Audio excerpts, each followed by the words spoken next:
Hey there! If you're using an Xfinity modem or router, changing the default admin password is a must for security. In this quick guide, I'll show you how to change your Xfinity modem login password in just a few steps.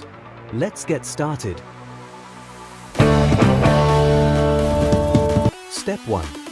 Find default login IP address and username password. Flip your Xfinity modem or router and find default login credential printed on the sticker. Connect your Xfinity modem using wired or wireless connection from your mobile or laptop. After connection, open a web browser and type 10.0.0.1 in the address bar. This takes you to the Xfinity admin portal. Enter the default username, admin, and password. If you've changed these before, use your updated credentials. Press Login button to access Xfinity settings. Now go to Change Password option from top right corner or under Troubleshooting option from menu. Enter your current password, then create a strong new password.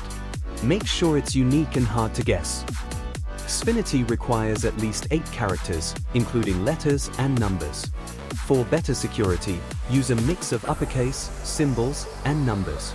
Press Save button to confirm password change. You will be logged out from Xfinity settings. Use updated login password to log in again. And that's it. Your Xfinity modem login password is now updated. Write it down somewhere safe. For extra security, change your password every few months. If you found this helpful, don't forget to like, share, and subscribe for more tech tips. Thanks for watching.